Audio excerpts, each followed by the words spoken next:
study basically focuses on the Egyptian face of the movement, of the Brotherhood movement, which later branched out into different countries across the world, including, of course, Europe, as you know.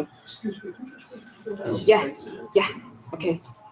So I was saying that this is based on research that I have carried out over the past few years, and I'm focusing on the Egyptian face of the movement, which later branched out. I mean, they were established in 1928 in Egypt, the Muslim Brotherhood, and then later branched out to different countries across the world, including Europe. In fact, they have a very strong base in London. I have looked at lots of published magazines by the Brotherhood, web sources, blogs by young bloggers, young members, election materials, and also pamphlets. And this book focuses on the analysis of the core mission, or what they call da'wah, call to faith, in other words. So I look at how this da'wah was articulated, have this media represented a coherent voice of the Brotherhood over the past 90 years, and how have the media served to sustain and distinguish the Brotherhood movement for 9 decades. The brothers have always declared their belief in Islam as what they say in Arabic, deen wa dawla, or a religion and a code for state affairs. And their media represented a new voice calling for an all-encompassing Islam that provides solution to all political and social problems. The brothers, even dissenting members who left the movement at a later stage, seem to subscribe to the same myth underpinning the movement, despite the sporadic conflicts and tensions within the group. This shared perception is what I call in the book their unique faith brand. And it is this brand that helps position the Brotherhood vis-a-vis other groups like the Salafists. And it also facilitates the aggregation of the various interpretation of the movement's history. Hence the faith branding, as you can see on the slide. So this process of faith branding, you can look at it from the perspective of how they position the movement, as I said, vis-a-vis other groups like the Salafists, legitimizing the movement's action by always comparing it to that of the Prophet in order to bestow an aura of divinity on the movement and its leaders, and how they implemented the branding strategy via diverse media and outreach programs, including welfare programs, of course, and how they sustained this brand via discursive tactics such as the commemoration of the founder. The founder was assassinated in 1949, so they kept publishing and republishing his memoirs, and also memoirs of veteran members who lived during the same era, while rejecting, contesting narratives by outsiders, and always, sustain this myth of the Brotherhood as a savior movement protecting the Islamic community against Western incursion. The society then, or the group, has used what I call Banna brand. Al-Banna was the founder, Hassan al-Banna, who co-founded actually the movement in 1928. And they used this Banna brand just to prove the historical roots of the movement as one of the oldest in the region, although it's not the oldest. And this explains why the leaders kept drawing on the original brand's attributes, namely Al-Banna and his messages, as their blueprint, instead of developing these messages to suit the present circumstances.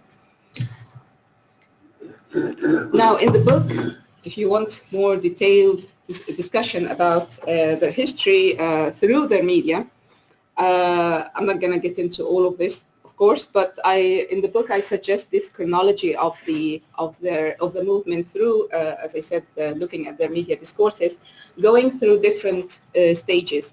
The branding stage, which is the first 10 years or so, and then what I call bargaining stage, where they bargained with the government for power sharing, And then the fragmentation stage, that is basically starting from the assassination of al-Banna in 1949 until 1971, when Sadat took over as president in Egypt, and he released them from the prison.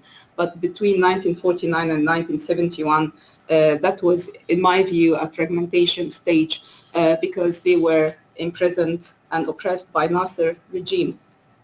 And this is what they call in their literature mehna, or crisis in Arabic, mehna stage. And then the period after Sadat took over, I call it resuscitating the brand from basically 1971, when Sadat released many of them from prisons, if not all of them, until around 95. And there they had a very charismatic general guide or a leader who in fact managed to resuscitate the same brand of al-Banna. And then the soul-searching stage from 95 to around 2010, and this is when the another kind of faction of the group led by somebody called Mashhur took over, and they were, they always called them in the Brotherhood the Qutbists, because they kind of followers of Sayyid Qutb, if you know Qutb, I bet you know. And then the last bargaining stage from the uprising of 2011 until the coup of 2013, which marked the final attempt, in my view, of the movement's leadership to turn the tide by seizing a large share of political, economic, and social powers.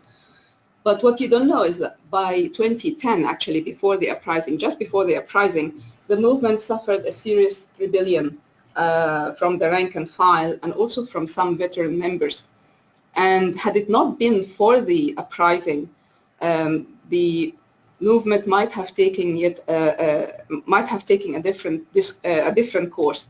Instead, the uprising of 2011 provided a new political opportunity for the Brotherhood to ascend to power, only to lose it, as you know, after only a year. Now, I discussed the Muslim Brotherhood as a social movement with a complex organizational structure, and how they managed to exist for 90 years, giving the ambiguity of their mission in transforming society. And I argue that the success of the Brotherhood to reach out to large sectors of Egyptians was due to the ability of the organization to implement its ideas in practice. So instead of just calling people to be more pious, they actually built mosques. And they didn't only urge Egyptians to stop sending their children to missionary schools, they actually built schools. But as you know, when you discuss social movements, you also talk leadership, you talk about political opportunities, and this is what I discuss, of course, in much more details in the book. They managed to capitalize on several political opportunities available to them, particularly after Sadat released them from early 70s. And he encouraged, Sadat, he encouraged the Islamic societies to flourish and work freely in order to form an opposition to the Nasserists and the socialists. The Brotherhood also received huge subsidies from allies, particularly Saudi Arabia, and I discussed that in the book. They had internal and external allies as well, and this support constituted a huge resource available for the Brotherhood, allowing them to spread outside Egypt. Historically, the Brotherhood has drawn on morality politics.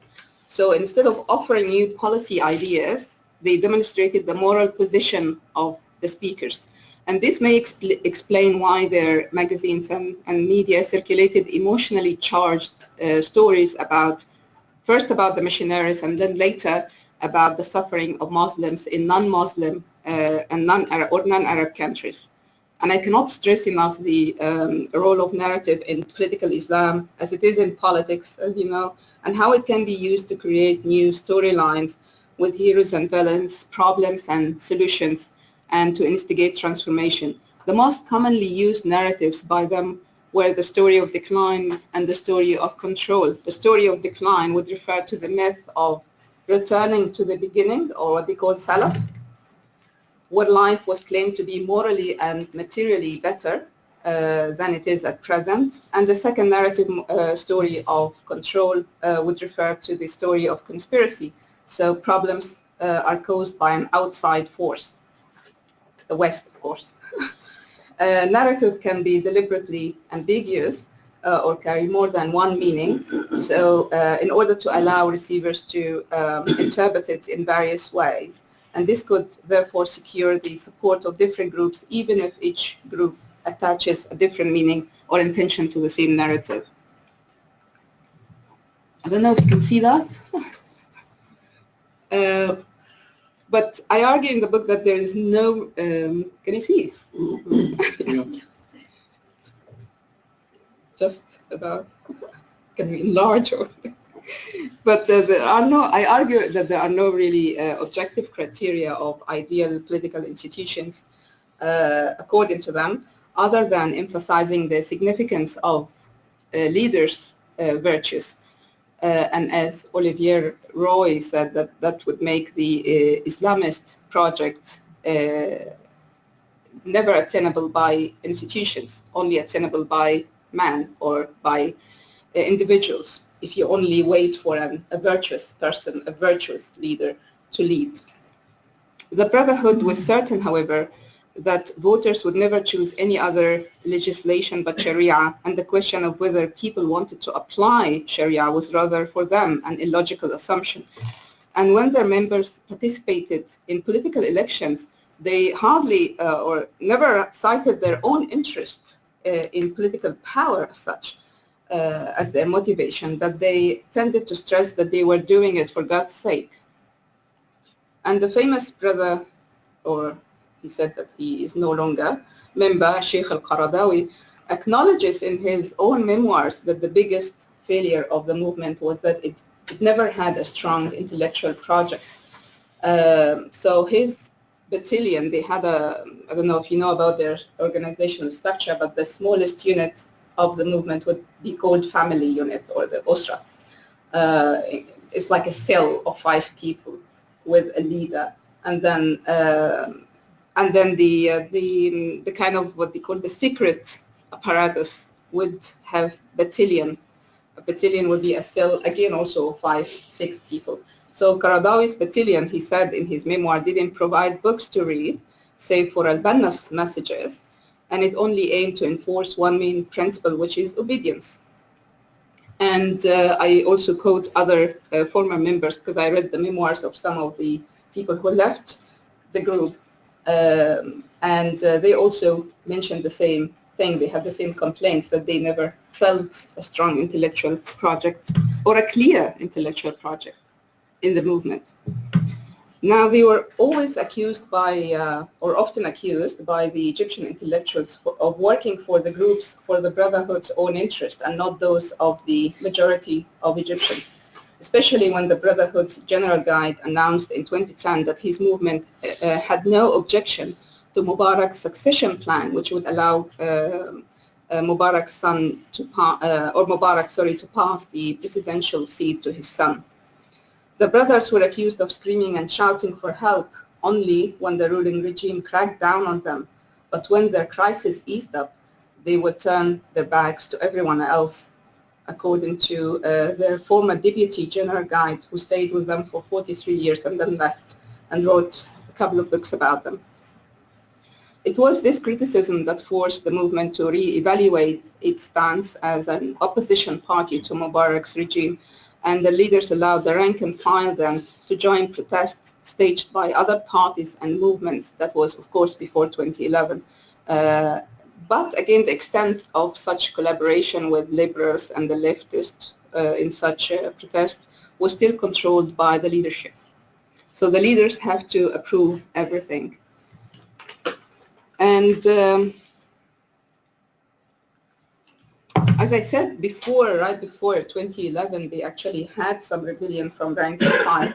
And they acknowledged that already right around the 2005 elections in Egypt. And they won they had a huge victory in that election.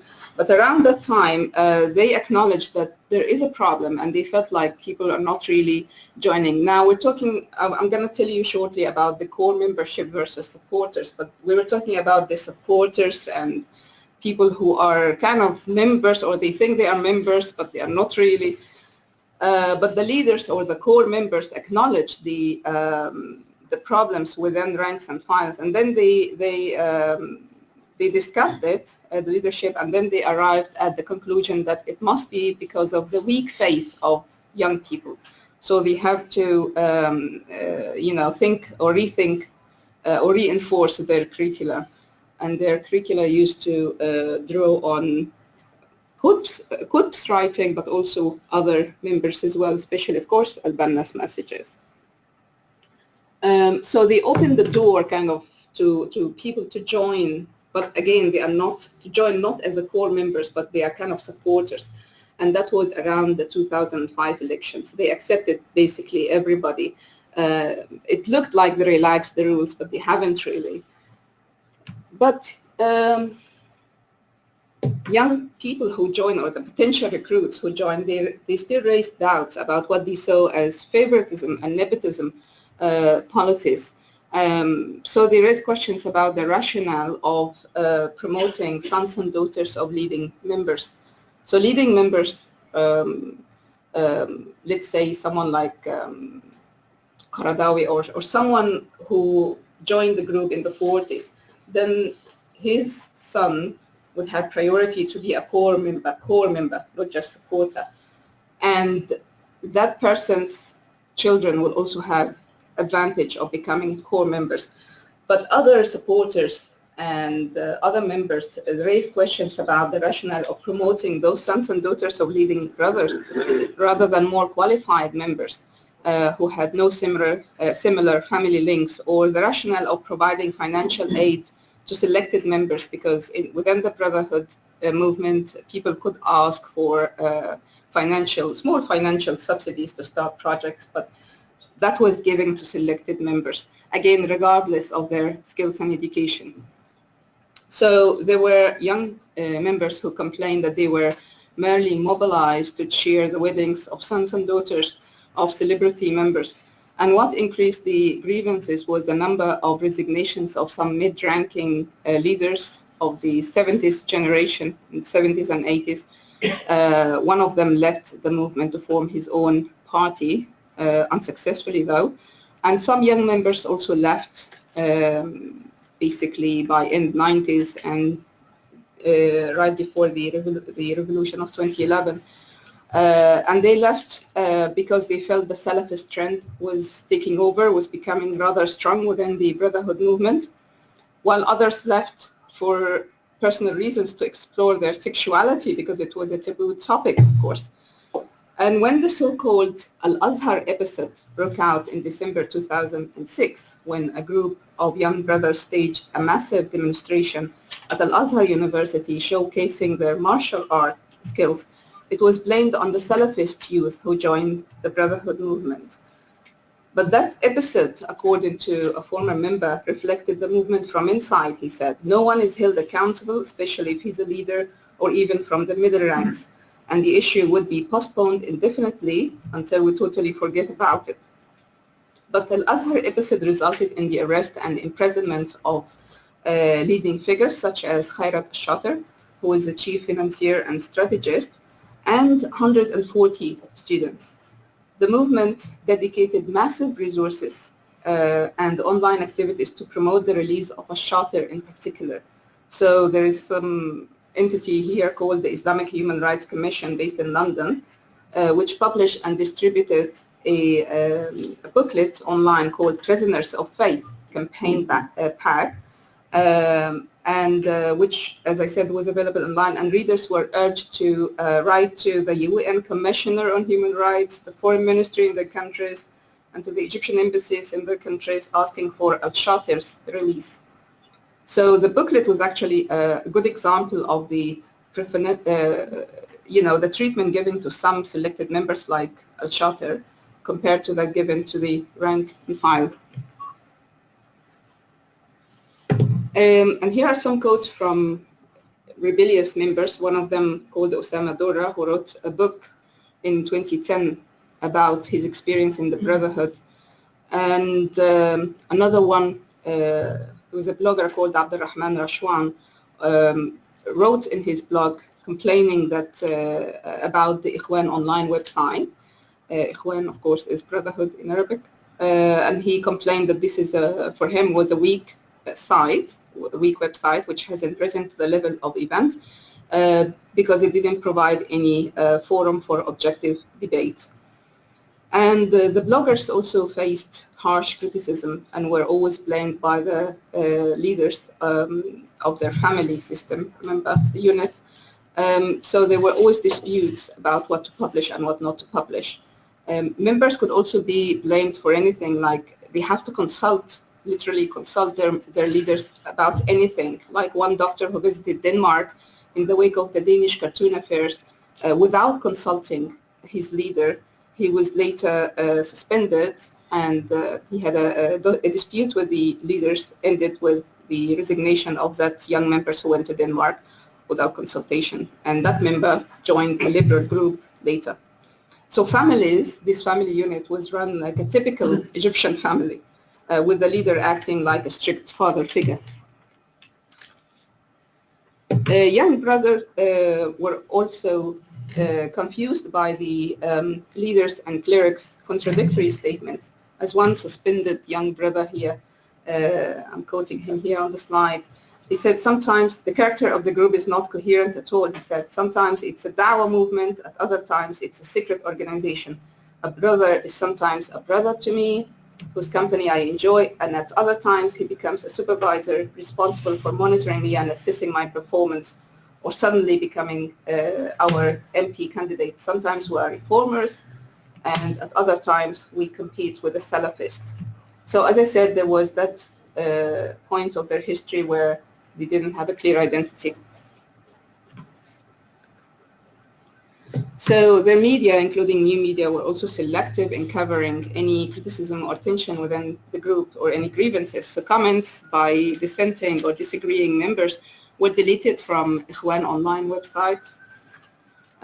So Ikhwan Online deleted even from the archive some of the articles published by one former member called Haytham Abu Khalil, who actually kind of rejoined them, and he's now in Turkey.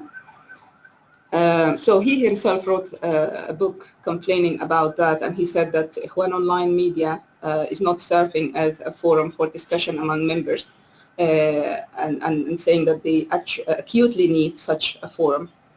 In 2011, when the young members wanted to join the new kind of mushrooming parties, the general guide, Badia, forbade them from doing so, and instead he encouraged them to join Freedom and Justice Party, which was set up by the Brotherhood in Egypt. Many of them refused to do so because they feared that it would only replicate the policies and leadership style of the Brotherhood society. And in the wake of the uprising in 2011, some young members set up Ikhwan Offline, not Ikhwan Online, IkhwanOffline.com, as a kind of counter movement to that Ikhwan Online, since they can't publish anything and they can't publish their grievances. And that was the kind of announcement on that website. However, that announcement was it was published in 2011, but the site was never populated with new material and was put up for sale soon after its inception. An Egyptian scholar argues that Ikhwan Offline was launched in 2008, not 2011. Maybe that was the intention, but the site was never officially launched until 2011 because there was I didn't find any trace of archived material before 2011. Now, one of the biggest complaints within the movement, of course, has always been the money, financial resources. The Brotherhood at that time, before the coup of 2013, they owned hundreds of properties across Egypt and more than 1,300 offices, and still refused to reveal the money sources and accused those members and supporters who persisted in asking for transparency, they accused them of being immoral anti-Islam secularists who rejected God's laws and who were agents of the corrupt West and Zionism. Don't know why, but that was it. One leading Brotherhood figure had also said, and I'm quoting him, "Yes, we have billions of pounds, and we will not say where we got them from. Our money is nobody's concern. May you die out of anger." May you die out of anger is a typical Egyptian saying. Now, concerns about the accountability of the Brotherhood's financial resources were mostly controlled by, there were concerns about that because these resources were controlled by the exiled members like Yusuf Nada, if you've ever heard of him, who claimed, he also released a book in English and Arabic, he claimed that the money came from 100 million members around the world. There's no way that they have 100 million members contributing to the movement. The actual number was said to be around 200,000, including the families and relatives of each member. Another estimate is 60,000 members. And these are not my own creation. These are figures. I'm citing them. They were given by leading members. And the one who I mentioned, who stayed with them for 43 years and then left, his name is Habib. He claimed that there are only 35,000 plus around 150,000 supporters. There was, of course, sudden and temporary increase in supporters around the 2011 uprising and until the coup of 2013. He also, Habib, the same person, estimated that 10,000 have fled Egypt, mostly to Turkey and Qatar, and around 20,000 are in prisons. I don't know if that figure is right. But I argue in the book that the weakness of the Brotherhood rule, at least in the year they were in power, and also the leadership style, mirrored those weaknesses of the previous regime, of Mubarak's regime, for instance. And the mistakes committed by the Brotherhood leaders reflected those committed by other authoritarian rulers.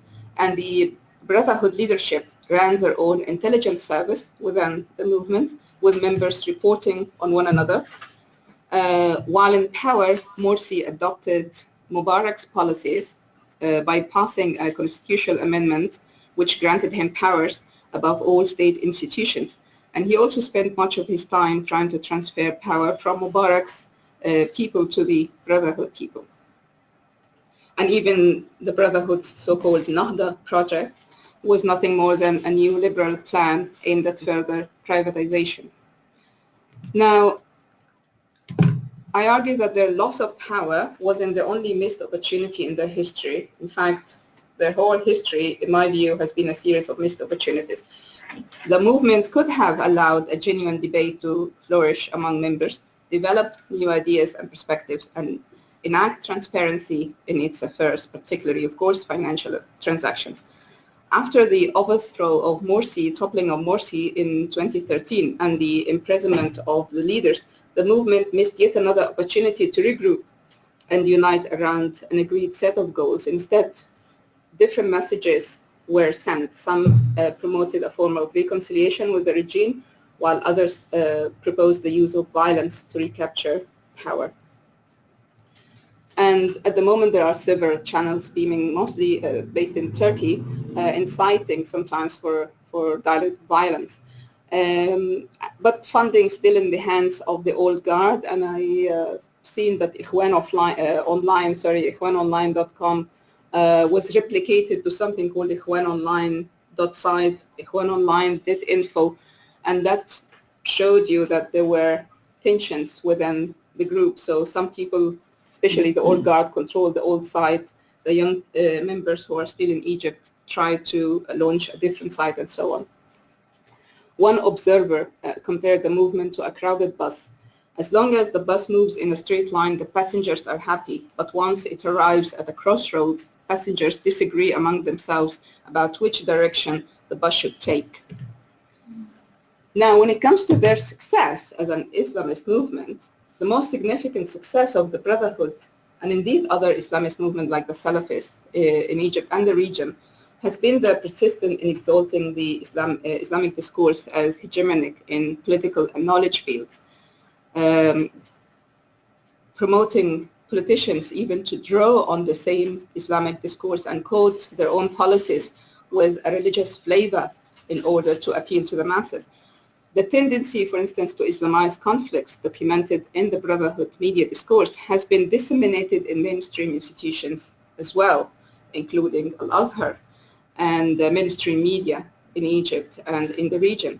And in the book, I give several examples of such mainstream discourses which promoted, for instance, an anti-Semitic discourse during Mubarak's era, while Mubarak was conducting trade deals with Israel, so creating a complete dissonance between the internal and foreign policies, rather than coordinating the principles underpinning both sets of policies and encouraging an internal debate to promote peace and reconciliation.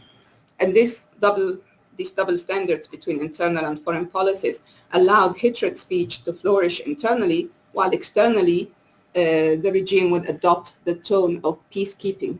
And that applies to the Brotherhood movement as well. So, in conclusion, the challenges facing the Brotherhood is always this persistent focus on the conspiracy theory and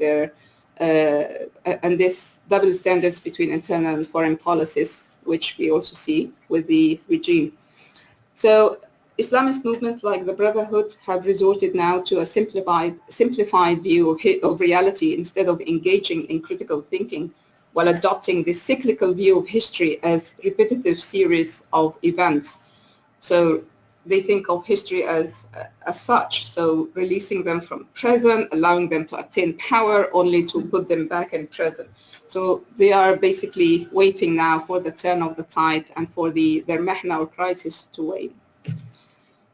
So this is the book. I hope you buy it. And thank you.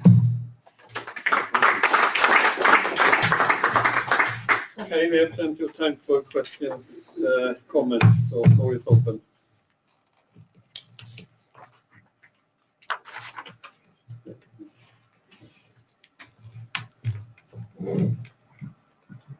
My name is Paul Hudson. Thank you very much for your talk. I must declare my lack of credentials. I don't speak Arabic, and my main sources tend to be the World Service of the BBC and what I read in quality press. Yeah. So behind my question there may be a whole lot of prejudices and other things that are simply untrue. The question I wanted to ask you, on the basis of what I read up to about 1500, Islam had quite a strong intellectual tradition, and then it seemed to go into, I don't know, I suppose for want of a better description, a dark age, and you referred in fact to the lack of an intellectual project. Now, has that the current day lack of intellectual project, has that any connection with what I have read about this kind of intellectual dark age from about 1500 Very interesting question. Can I answer this first, or we take? No, please answer the question. Yeah. Well, my answer is not directly related to the book, because the book, of course, deals with one movement, the Brotherhood. But your question is very interesting. You're absolutely right. I agree with you that there hasn't been an intellectual project for centuries. I wouldn't say until 1500. I think it's 1200 or so. But even before that, there was, up to the 3rd or 1st century after the Prophet, there used to be debate, and it's very interesting debate, like philosophical questions raised as well. But then all of a sudden, it stopped by, I think it is the 4th century after the Prophet starts stopping, and then the rise of the so-called Salafists started there, and exalted under somebody called Ibn Taymiyyah, which is around 1300. And this is what we've got at the moment, the Salafist monopoly of knowledge. So basically they would say, oh, don't raise questions. This is what the text says. You just have to follow it. So there is no discussion. So no wonder, as you say, yeah, there is no intellectual project for centuries. But the Brotherhood could have tried to develop, because at the time the founder started his society in 1928, there was indeed very vivid intellectual environment. This is what I have seen when I've read other books and other magazines published during the same time. There were people who promoted the Salafist trend at that time. One of them actually was the founder of the Brotherhood, but there were others. But they couldn't answer intellectuals when they said, oh, what is, in Islam there's something called hadith. The Prophet saying they call hadith, and then there is a Quran. And there were many intellectuals who, at that time, we're talking about the 30s, 40s, who questioned many hadiths and said, oh, this is rubbish, I'm not going to believe in that. Like one hadith, for instance, said that you can be cured if you drink, what was it, the camel urine or something like that. Or if a snake bites you, you can be cured if you eat 3 dates. So many intellectuals at that time questioned that and said, this is rubbish, I'm not going to believe in this.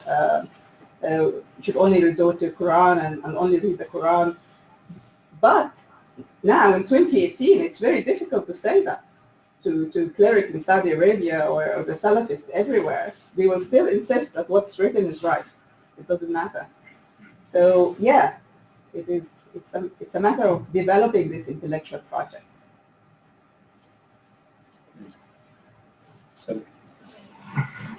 Sorry, just a quick follow-up on the same question, and I might differ with you that the movement might have started with Ibn Taymiyyah and his students, Ibn Qayyim al-Jawziyya, later on.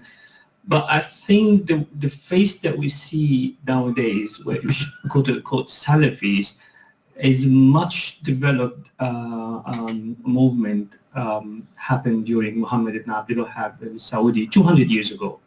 Literally, this is the face that we see now. And the reason I'm saying this, that there are lots of books that refuted Ibn Taymiyyah thoughts and methodologies during his lifetime and after his death. There are a genre called Kutub al-Ilal that refuted al-Bukhari, right? Yeah. So I think yes, there was a starting point when Ibn Taymiyyah started to rely lots on the Nas, means Hadith and the Quran, but the face that we're seeing today, including Muslim Brotherhood, Salafis and Muslim Brotherhood, are the face of the 200 years of Muhammad ibn Abdul Wahhab movement started during Muhammad Ali in Egypt and Muhammad Abdul Wahhab in Saudi Arabia. Just a follow-up, but you tell me if you agree with this. No, I can't disagree with that. I can't disagree with that. Absolutely, of course. As I mentioned, for instance, the Brotherhood is a social movement, and when you discuss a movement and how it succeeds, especially if it succeeds for 90 years, you have to think of the opportunities, including the financial subsidies and all kind of help they got, and the political opportunities, like I said, when Sadat released them from prison. But you're absolutely right, Saudi money played a huge role in Salafizing the whole world, not just the region. So they went beyond the Arabian Peninsula. I'll call it Wahhabism. However, the Wahhabism, but however, I would say that there is, I don't think it's, I can't see the Brotherhood as being Salafist per se. The point is they don't have a clear project, so they wouldn't follow they might not even read Abdul Wahhab's books, because that is a rigid, puritanical Salafist, the Wahhabism. Theirs is unclear project, because sometimes, for instance, Wahhabists would say that the Shia are infidel. The Brotherhood wouldn't say that. They would actually collaborate with Shia, or at least that's what they do. What they say. That's what they say. I don't know the reality. So there are differences if you look at the ideology. But the point of the Salafism, and that's why I mentioned in it Amia, is the lack of developing the idea of thinking. But as I said, in the 30s and 40s, I actually found evidence of vivid debate. And that's why people like Al-Banna were so afraid of this intercultural meeting and the debate and the exchange of ideas and the advent of the missionaries and so on, because that would mean his project would mean nothing.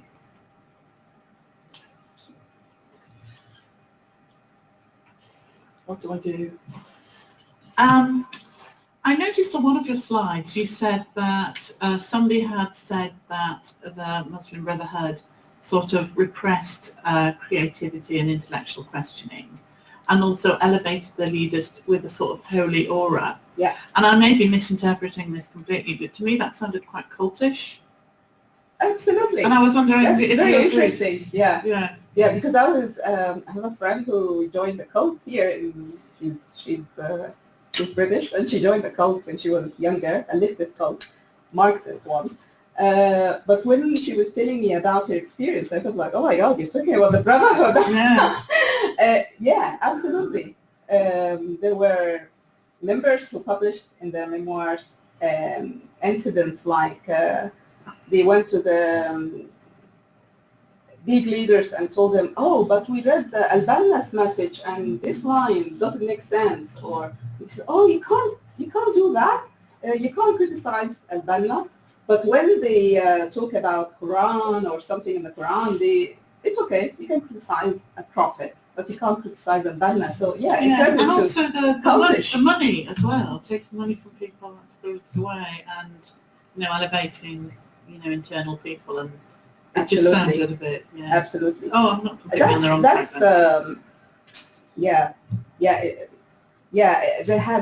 They have always had a problem of trust. So they only trust the core members who've been with them for ages. They don't trust anyone, any newcomers, even if they seem to accept, oh yeah, you're a member, but actually you're not. So yeah. Okay, thank you.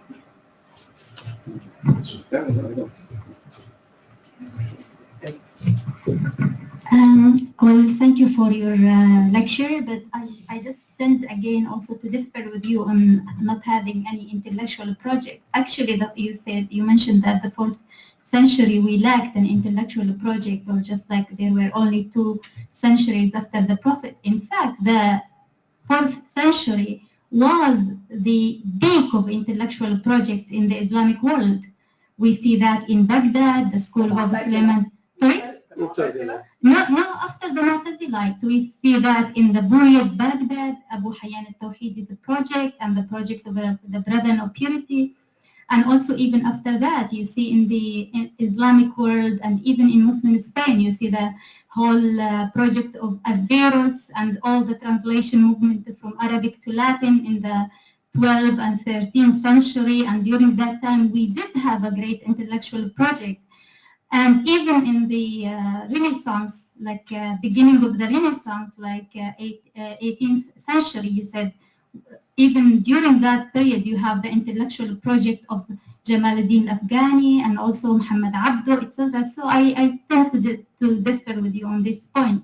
But perhaps what we can say is like there is, after the beginning of the Renaissance, there is like even Tahtawi in Egypt, the whole translation, start of the translation movement again in Egypt, and the print culture, etc. So there is still an intellectual. What happened to all of these reformers you mentioned from the 7th century onwards? Were they not persecuted? No. Not all of them were persecuted. In fact, in Baghdad in the 4th century, they were celebrated by the political establishment, and you see many Abbasid courts welcome these thinkers. Many, even in the Buyid period, many Buyid viziers supported the activities of these philosophers, of these thinkers. It was only probably, perhaps, we started to see a clash after the Seljuk dynasty empire and the revival of what we can call Sunni Islam, and the clash between, but not until then. Even after then, you still have an intellectual project, and in Egypt as well you have Suyuti. So this is just like well, that's basically also one of the main problems with developing a unified intellectual project is the sectarian differences and the sectarian tensions. I know that many of the people you mentioned, no, I would think and many more, because even in Baghdad, like in the 4th century of Islam, you see these philosophical circles.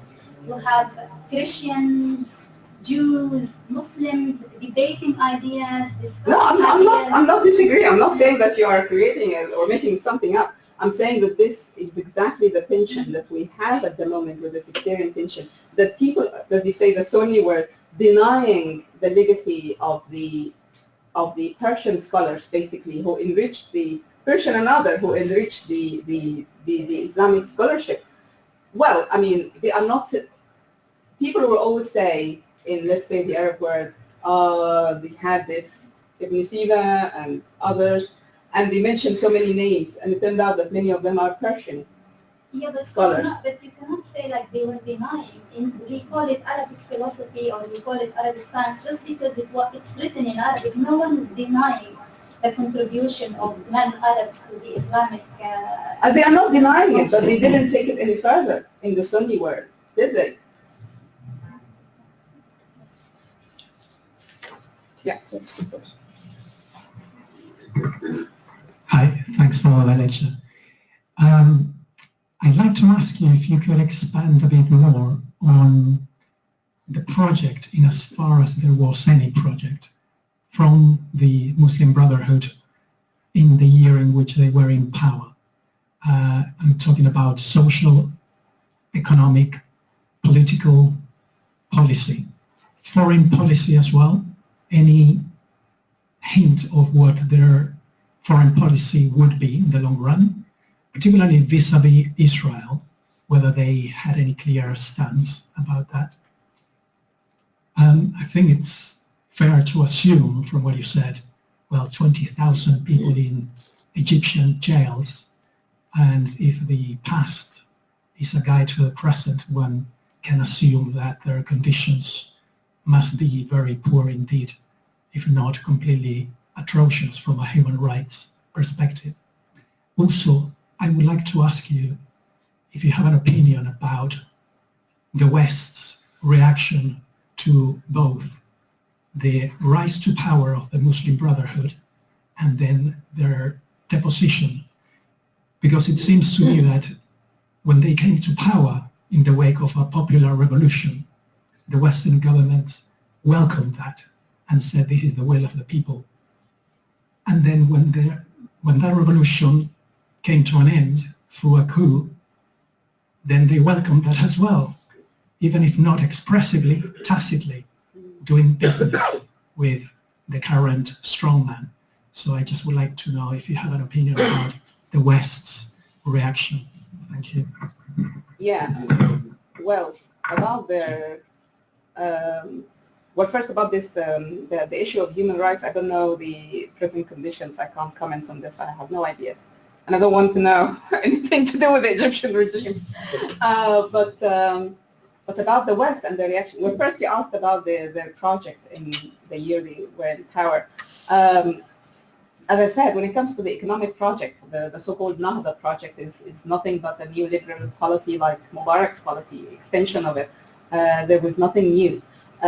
Foreign policy, you can't tell from a year, but they seem to be okay with everything, kind of, or they made an effort to go to the U.S. even before the uprising in 2011, to go to the USA and say that they would support the continuation of Camp David Treaty with Israel, and they would support continuous collaboration with Israel. So I don't think they would ever have done anything differently if they remained in power for longer than a year. They couldn't. But the toppling of the Brotherhood, why people actually went to the street in massive numbers, and really they were massive numbers, I mean, compared to 2011, because the Brotherhood, there were rumors, for instance, that the Brotherhood would be selling or giving part of Sinai Peninsula to Palestinians to form a state. And this is still on the table. We still hear that as a big deal of the Trump's big deal. It's basically trading land. I don't know how Egyptians would think about it, but apparently they hated the idea because the nationalism, and this is a different topic though, but the nationalist sentiment in Egypt and the Arab region is very much related to or attached to land and territory rather than ideas. It's not the American dream, it's not the Egyptian dream, it's not the Saudi dream, it's more the territory, what you control. Even Saudi Arabia itself, when it started expanding from place in the Arabian Peninsula to what it is now, that was also the dream of territory. ISIS, when they started, it's all about the territory. So nationalism is very much related to territory, and that's why people actually hated. They didn't go to the street just because of the rumor of giving part of Sinai to the Palestinians, but as I said, it plays a part of how they think. But I think it's more the hypocrisy. And I think that applies to any Islamist movement, including the Salafists. If you play with morality and virtue, you are going to be judged by the same standards. So if you spend 90 years saying that you are going to raise a virtuous generation and you apply moral politics, and suddenly you are not, and you actually appear as a person who's lying and not at all virtuous, then people will judge you as hypocrites, and that's why they lost so many supporters around 2013. So that doesn't mean that I support the current policies of the current regime, but I think I sympathize with the Egyptians when they went to vote in 2014. What you choose the army, the military, or who exactly? Yeah, it's very, very difficult. You say that the foreign policy wouldn't differ very much from what had happened before. Hamas in the Gaza Strip is an offshoot of the Muslim Brotherhood. So do you really see a Muslim Brotherhood empowering Egypt, collaborating to keep the blockade and the humanitarian crisis in the Gaza Strip? If they were in power, you mean? I don't think if they were in power now, they would have done anything different than what the current regime is doing, because in fact, I would think they would have tried to persuade Hamas not to do this confrontation with Israel. And this is, I think, what happened during the year 2012 to 2013. There was kind of peace, truce between Israelis and Hamas. We didn't hear of any confrontation. Yes. Thank you. It's one, two, and three. Thank you. It's often said that in the case of, say, Hezbollah and Hamas, that they built their support and strength less through Islamic discourse than through the social movement aspects, if you like, of what they do, the health services, the help for the poor, the social insurance, and so on. Now, in the case of the Brotherhood in Egypt, you mentioned they built mosques and schools, but it didn't sound like it went as far as Hezbollah or Hamas did, in terms of help for poor people and so on. Was that a conscious choice of the Brotherhood in Egypt? And how would you balance out the importance of, on the one hand, the Islamic discourse, on the other hand, the social movement aspects in the case of the Brotherhood in Egypt? Yeah, well, I mean, I can't comment on Hezbollah's activities, but when it comes to the Brotherhood, when they started, they built a few mosques, a few schools, free. But then they start targeting, basically when they were released from prison in the early 70s, they start targeting the middle class. So they built massive number of schools from the basically 70s, 80s onward. But these schools targeted the middle class, so they had to pay fees to get in to the school. So they did continue with the project, but again targeting the middle class. But they did have their aid projects for the very poor, like having clinics to support the very poor who can't afford to go to decent hospitals. So they would have a clinic usually attached to, or a health center usually attached to a mosque, or set up next to a mosque that belongs to them.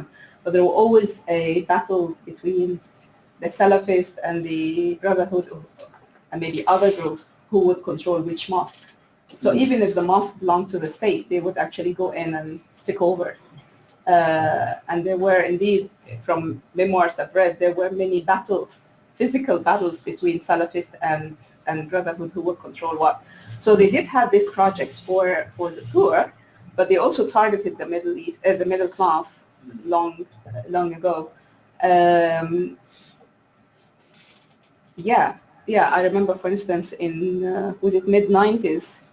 I think mid-91. No, I can't remember. 92 or 93. There was a big earthquake in Cairo, and they did a lot to help people because the state didn't know what to do. I think Mubarak wasn't even in Egypt at that time, and he didn't interrupt his trip to come back to Egypt like a prime minister would do here. But they stepped in and they helped the people because it affected very poor areas in Cairo. So, yeah. As you say, given the demonstrations in the streets in 2013 in support of the military and against the Brotherhood, it doesn't sound like their social programs had much success in building. Yeah, but then, as I said, in the within the movement itself, within the group, when they promote their own people, and when they move their own people to hire or try to kind of hire their own people in different ministries. So again, that's a form of favoritism that not only the members but other people didn't approve of. Sure. So yeah. It's here, and then we have you, and then you, then the fourth. I think that's about it. Shall I start? No, Yeah, I maybe think. in here. Can you tell us how much support the Brotherhood had before? Financial or? No, supporting the mass of the people before. The welfare program, you mean? Or political support. the political support?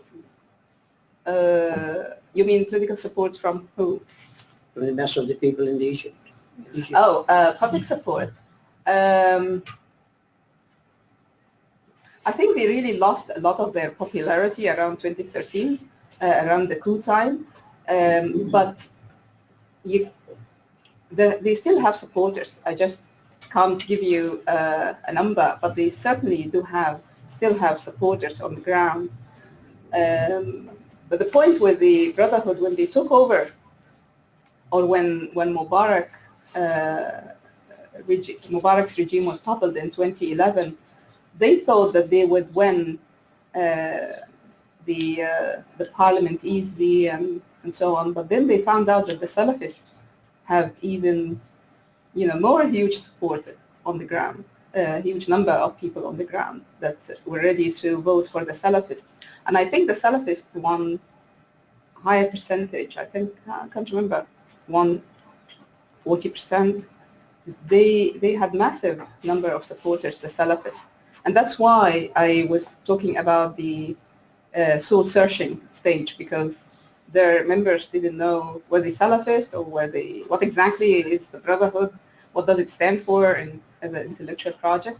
But the Salafists did have bigger support on the ground, and they also ran their own welfare projects as well. So, at the moment, I'm sure there are still supporters of the Brotherhood in Egypt, inside Egypt, and even in Saudi Arabia, where they tried hard to oppress them. And they are banned at the moment in Saudi Arabia and Emirates, and of course in Egypt.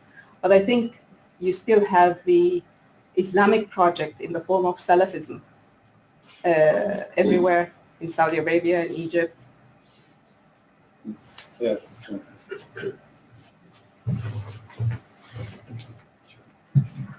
Thank you for the lectures. I have two questions. The first, I don't know if you read the book titled Cyril Mabed, the Secret of the Chamber by Terrors of Howard. Yeah. So I just want to know how reliable the information in that book is. That's one in particular, Kirbawi. I believe him. I don't believe many people who said we left the Brotherhood, but I believe in Kirbawi because I read all his books. It's very, yeah. And I listened to zillions of interviews. Sorry? Yeah, give the context. And Kirbawi was one of the kind of Ex-member the of 70s generation, basically. Yeah. And he was, he's an ex-member. He used to be with them until, I can't remember when he left, 2008, 10 years ago maybe. Probably. And he wrote a book, that's one Cyril Mabed, followed by other books as well about his experience within the movement. And he's very, very, very critical. But the point is, I listened to zillions of interviews with him, TV interviews with him, and I believe that this man is really critical. I never believed Abu Futuh, for instance, another one from the 70s generation who claimed to have left. There are many people I never really believed, but that one in particular I do believe. Yeah. So my second question based on this one, what's your prediction for this movement? I mean, what's the future of the Brotherhood?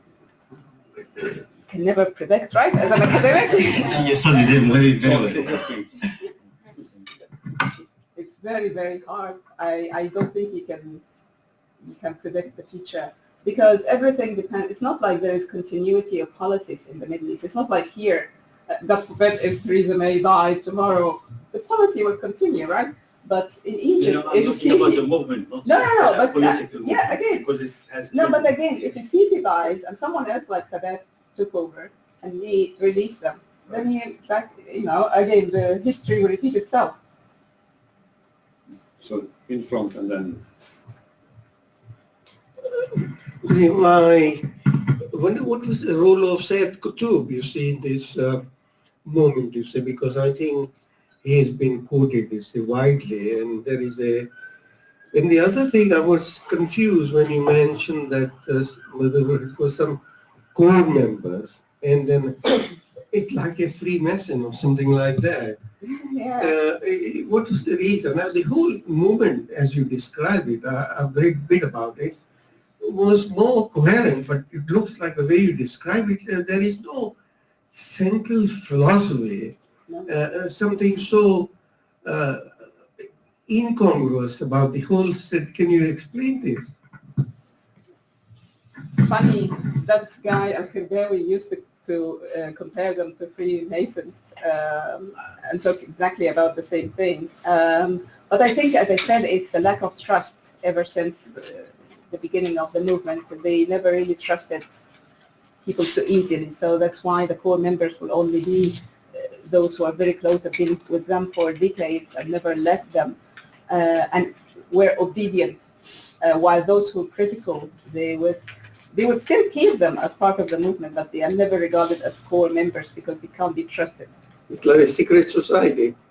Yeah, but it's only the core members who can have access to certain meetings and know the policies and what they are doing and so on, but and of course the money. But the other supporters are there to cheer for the leaders and also to show the world, especially America, that, oh, look, we have so many supporters, even if they are not really core members. It's good to have, like, as I said, around the 2011 uprising, they had a huge increase of supporters, like maybe as that person said, former member who said there were around 150,000 who joined as supporters at that time. That could be true, and they wouldn't say no to that because that shows the USA and so show the world that they actually have huge base on the ground. And Sayyid Qutb? Sayyid Qutb, what about Qutb? Can you explain his role in the movement? Qutb was the first, in my view, was the first kind of in my view, he's a semi-intellectual. He's not real intellectual, but for them, he was the first real intellectual because Al-Banna was a school teacher who had no good education, so he couldn't really write as Qutb writes in Arabic, that style. I later found out that Qutb plagiarized some of his writing from other scholars, but anyway, he was the first real intellectual in their view, and that's why he was highly respected. So when they were released from prison in the 70s and the 80s, they kept reprinting his articles and his books and chapters of his books in their magazines, and I think from the memoirs I've read, his writings form part of the curriculum for young members or potential recruits. Although they used to say on TV interviews, oh, no, we are no longer following Qutb's ideas, but actually I don't think that was true, because for them he was the main intellectual. I even heard Qaradawi, if you know Qaradawi, I heard him in several TV interviews repeating the same story, that one day in the 90s, or I can't remember when, they gave him one of Qutb's books and asked him to judge it, to assess it. Is it really takfiri, something like everyone is infidel, or it's not, or it's moderate? And he said, and I spent 4 months reading it, and I told them, this is horrible takfiri ideology, you have to ban it. And I was really surprised. It came from Qaradawi. If you read Qaradawi's books, first, Qaradawi is there's no intellectualism in him at all. He's no intellectual, but his books, I mean, in his writing, he does exactly the same thing. He said everybody's infidel. In one of his books, which was published as a response in the late 70s or early 80s, maybe in the 80s, as a response to the rise of takfiri groups in Egypt, the jihadist movements in Egypt, he wrote a book. Maybe the regime asked him to write a book, so he wrote a book which was supposed to advise or warn people not to join takfiri and jihadist groups. He said, you have to be moderate, blah, blah, blah. You read like page 70, and all of a sudden he said, but of course, those people who are infidels are, and then he started the list, the pro-West, the socialist, the Marxist, the communist, the liberals. What's left? What's left? So everyone is infidel. So. Hello.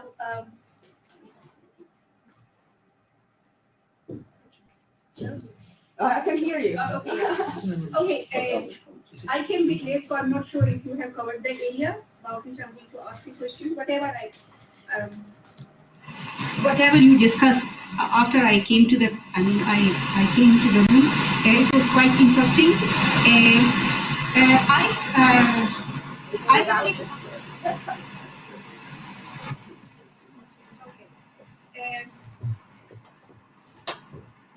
We don't need I think there was a central philosophy.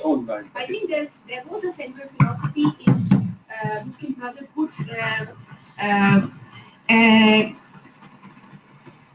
And they believe in Islam as a way of life. That's why we see that in European countries and all over the world, including Pakistan, when their message Muslim Brotherhood goes, they talk about Islam as a way of life. And if we look at its influence and global influence within Pakistan, it was established, Muslim Brotherhood was established as a branching out movement of Hassan al-Banna in 1940s by Maududi al-Jamaat-e-Islami. So if we look at the success of Muslim Brotherhood in Egypt, they have politically made progress, and they have been successful. Looking at the success of Mr. Mursi recently. Yeah. So what exactly is missing in Pakistan's Jamaat-e-Islami, though they are the exact copies of Muslim Brotherhood in Egypt? What is exactly missing in Jamaat-e-Islami in Pakistan that they have been not that successful in Pakistan politically so far? I can't comment on the situation in Pakistan. However, now that you mention it, I forgot to tell you that Qutb's grandparents came originally from India, or what's now part of what's now known as Pakistan, but actually his grandparents came from And that's why he himself used to translate al-Mawdudi's and Iqbal's writings as well, poetry. He used to translate it into Arabic and publish in the Brotherhood's magazine. But I don't know the success of Jamaat Islami in Pakistan, but I know that here, for instance, in the UK, Jamaat Islami and the Brotherhood are forming a very strong alliance. And I think they might have done the same thing in other European cities, like in Germany. Yeah, in Germany particularly. But why or how successful they are inside Pakistan, I don't know.